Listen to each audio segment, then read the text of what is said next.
السلام علیکم ورحمۃ اللہ وبرکاتہ۔ عزیز طلبہ، کیا آپ نے حاتم طائی، الادین اور سندباد وغیرہ کی کہانیاں سنی ہیں؟ کیا کہا کہ نہ صرف ان کہانیوں کے بارے میں سنا بلکہ ان کہانیوں پر مبنی فلمیں بھی دیکھی ہیں؟ تو پھر یہ آج کا یہ لیکچر سمجھنا بہت آسان ہو جائے گا۔ عزیز طلبہ، میرے اس سوال سے آپ میرا اشارہ سمجھ ہی گئے ہوں گے کہ آج ہم اس لیکچر میں کون سی دلچسپ صنف سمجھنے والے ہیں۔ جی ہاں، داستان۔ یہ سب کہانیاں جن کا ہم نے ذکر کیا دراصل داستانیں ہیں۔ الف لیلہ دنیا بھر میں مشہور ایک داستان ہے۔ حاتم طائی، الادین اور سندباد کی کہانیاں الف لیلہ میں شامل چھوٹی چھوٹی کہانیاں ہیں۔ آئیے طلبہ سمجھتے ہیں داستان کسے کہتے ہیں۔ داستان قصہ کہانی کہنے کا ایک قدیم طرز ہے۔ قدیم زمانے میں کہانیاں سنانے کا یہ عام طریقہ تھا کہ ایک کہانی شروع کرتے اور اس میں دوسری بہت سی چھوٹی بڑی کہانیاں جوڑتے جاتے تھے۔ اس زمانے میں کہانیاں زبانی سنانے کا رواج تھا۔ اس طرح کہانی ایک لمبی داستان بن جاتی تھی۔ داستان کو ایک کہانی کو ایسے واقعے تک لا کر چھوڑ دیتا تھا کہ سننے والے بقیہ داستان سننے کے لیے بےتاب ہو جاتے تھے۔ داستان کو اگلی رات اسی کہانی کو دوسری کہانی سے جوڑ کر داستان کو آگے بڑھا دیتا تھا۔ اس طرح بے شمار واقعات اور بے شمار کرداروں پر مشتمل بہت سے مجموعے تیار ہو جاتے تھے جنہیں دفتر کہا جاتا ہے۔ طلسم ہوش ربا بھی ایک مزید طویل داستان امیر حمزہ کا ایک دفتر ہے۔ طلبہ یہاں دھیان دیجیے، کہانیوں کا مجموعہ دفتر اور دفتروں کا مجموعہ داستان کہلاتا ہے۔ یہ دفتر ہزار صفحات کی 8 یا 10 جلدوں پر مشتمل ہے۔ طلسم ہوش ربا کا پس منظر۔ اس میں امیر حمزہ اپنے لشکر کے ساتھ ہزار شکل کے بادشاہ لقا باختری سے مقابلے کے لیے نکلتے ہیں۔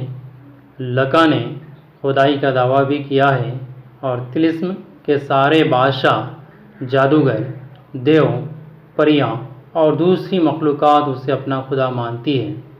امیر حمزہ لقا کا پیچھا کرتے ہوئے طلسم ہزار شکل تک پہنچتے ہیں لیکن بقا وہاں سے فرار ہو جاتا ہے۔ تب امیر حمزہ اپنے جاسوسوں کو اس کی خبر لانے کے لیے بھیجتے ہیں۔ لقا کو گلزار سلیمانی کے بادشاہ سلیمان نے پناہ دی ہوئی ہے۔ امیر حمزہ کا لشکر گلزار سلیمانی کی طرف روانہ ہوتا ہے۔ طلسم ہوش ربا کے اہم کردار: سلطان سعد بن قباد بادشاہ۔ امیر حمزہ لقب صاحب قرا، اسلامی لشکر کے سپہ سالار۔ اس داستان کے ہیرو امرو عیار، خبر رساں، جاسوس۔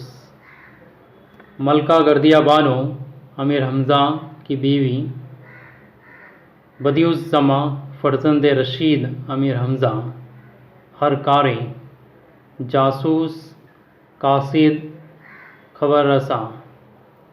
لقا طلسم ہوش ربا کا جادوگر۔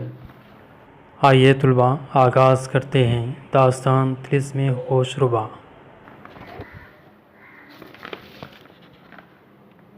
راوی کہتا ہے کہ جب لقا ہزار شکل سے بھاگا تھا، حمزہ صاحب قرا نے لشکر ظفر پیکر سے اپنے 4 ہرکارے سبادم لقا بے بقا کے ہمراہ روانہ فرمائے تھے کہ جس جگہ یہ مسکن گزی ہو اور جو اسے پناہ دے، اس بادشاہ کی حقیقت سے اور اس ملک و سپاہ کی کیفیت سے حضرت قدر قدرت شاہن شاہی کو اطلاع دے۔ وہ ہرکارے بہمراہی لقا یہاں تک آئے تھے۔ انہوں نے بیان سپہ سالاران سلیمان سب سنا اور حال فوج اور ملک کا سب دریافت کر کے خدمت امیر کشور گیر میں چلنے کا ارادہ کیا۔ القصہ قلعے سے نکل کر مانند سرسر کے روانہ ہوئے اور سلطان علی شان سعد بن قباد کی خدمت میں آ کر پہنچے۔ وہ اس قدر بتاجیل تمام آئے کہ پپڑیاں ہونٹوں پر بندھی ہوئی تھیں، کن پٹیاں لپکتی تھیں۔ انہوں نے آ کر شہنشاہ علی جاہ کو مجرا کیا اور ہاتھ اٹھا کر دعا و ثنائے شہریاری بجا لائے اور یوں عرض کرتے تھے کہ بادشاہ عالی تبار نصفت نشان لقا کوہ عقیق پہنچا اور سکونت ٹھہرائی ہے۔ بادشاہ نے وہاں کے اعانت کرنے کا وعدہ کیا ہے۔ باقی اور جو احوال کے ارکانوں نے دیکھا تھا وہ سب من و ان مفصلاً گزارش خدمت سلطان عالی شان کیا۔ یہ اقتباس طلسم ہوش ربا جلد اول کے ابتدائی صفحات سے ماخوذ ہے۔ اس کے بغور مطالعے سے 19ویں صدی میں اردو نثر کے بیانیہ اسلوب سے تعارف حاصل ہوتا ہے۔ اکثر سطروں میں زیر اضافت والی ترکیبیں استعمال کی گئی ہیں۔ بہمراہی لقا خدمت امیر کشورگیر، گزارش خدمت سلطان عالی شان وغیرہ ہم آج ایسی ترکیبیں اپنی گفتگو اور تحریر میں استعمال نہیں کرتے یا بہت کم کرتے ہیں۔ راوی کہتا ہے کہ جب لقا 1000 شکل سے بھاگا تھا۔ طلبہ، راوی داستان گو 1000 شکل سے مراد ایک قلعے کا نام۔ لقا اس داستان کا ایک طرح سے ولین۔ حمزہ سابق نے لشکر ظفر پیکر سے اپنے 4 ہرکاریں سبادم لقا بے بقا کے ہمراہ روانہ فرمائے تھے۔ سابق سے مراد وہ شخص جس کے پیدائش کے وقت اچھے ستارے ایک برج میں ہوں، جو کہ امیر حمزہ کا لقب تھا۔ ظفر پیکر بمانی فاتح، ہرکارے سے مراد جاسوس خبر رساں۔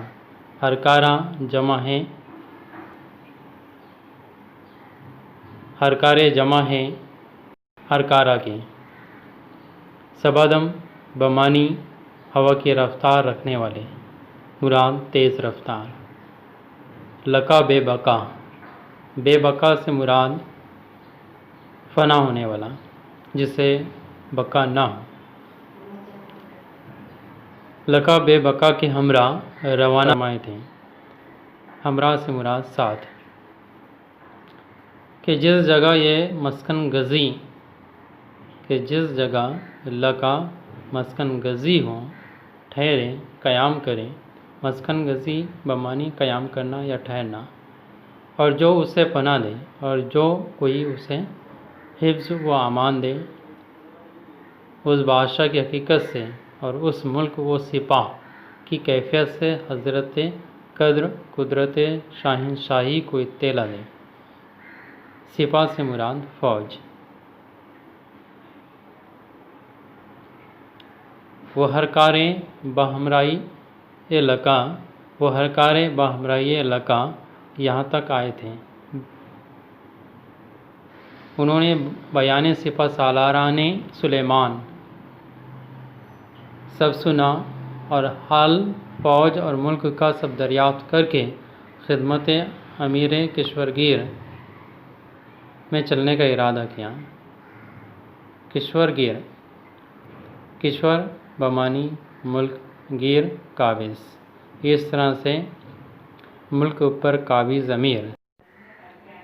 مختصراً خلاصہ عبارت یہ کہ جب لقا طلسم 1000 شکل سے فرار ہوا تھا تو امیر حمزہ نے اپنے فاتح لشکر سے 4 تیز رفتار خبر رساں یا ہرکاریں لقا کے پیچھے روانہ کیے کہ لقا جہاں قیام کرے اور جو کوئی اسے پناہ دے، اس بادشاہ کی حقیقت سے، اس کے ملک اور فوج کی کیفیت سے وہ ہرکار امیر کو آگاہ کرتے رہیں۔ جب ان ہرکاروں نے بادشاہ سلیمان کے سپہ سالاروں سے اس کی فوج اور ملک کے حالات دریافت کر لیے تو واپس امیر کے خدمت میں چلنے کا ارادہ کیا۔ القصہ قلعے سے نکل کر مانند سرسر کے روانہ ہوئے۔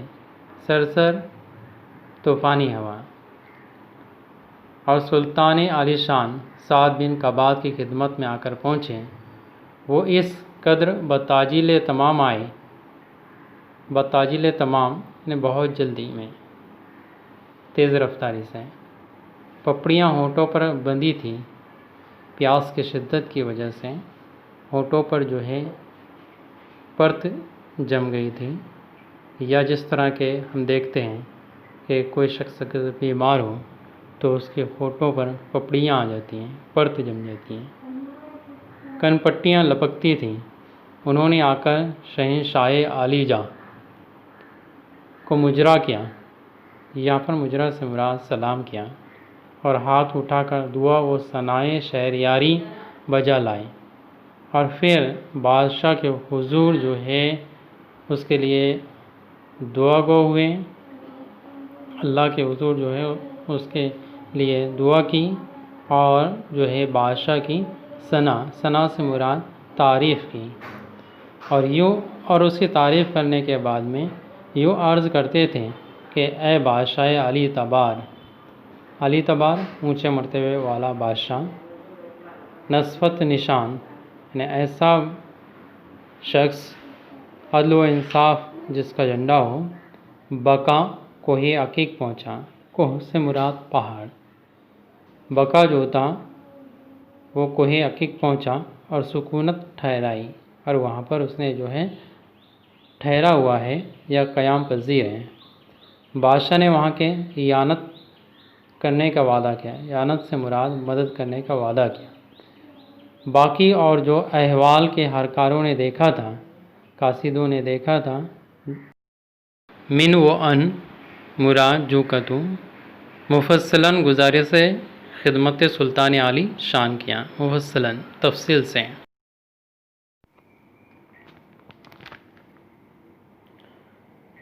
طلباء، اس عبارت میں بادشاہ سعد بن قباد کے لیے بہت سارے القاب آئے ہیں۔ نمبر 1 سلطان عالی شان، نمبر 2 شہنشاہ عالی جاہ، نمبر 3 بادشاہ علی تبار، نمبر 4 نصفت نشان۔ خلاصہ عبارت یہ: ہر کار سلیمان کی فوج اور اس کے ملک کی معلومات حاصل کرنے کے بعد فوراً سلطان سعد بن قباد کی خدمت میں حاضر ہوئے۔ وہ اس قدر جلدی میں آئے تھے کہ ان کے ہونٹوں پر پپڑیاں بندھ گئی تھیں۔ انہوں نے سلطان کو سلام کیا، پھر اس کے لیے دعا کی، اور اس کی بادشاہی کی تعریف کرنے کے بعد کہا کہ اے اونچے مرتبے والے بادشاہ، عدل و انصاف جس کا جھنڈا ہے، لقا کوہ عقیق پہنچا۔ وہاں کے بادشاہ نے اس کی مدد کا وعدہ کیا۔ اس کے علاوہ جو حال ہرکاروں نے وہاں دیکھا تھا، جوں کتوں تفصیل سے بادشاہ سے بیان کیا۔ طلباء، آپ کو حسب ذیل مشقی سرگرمی دی جا رہی ہے۔ امید ہے کہ آپ اس لیکچر کے اختتام پر دی گئی سرگرمی کو اپنی بیاض میں حل کریں گے۔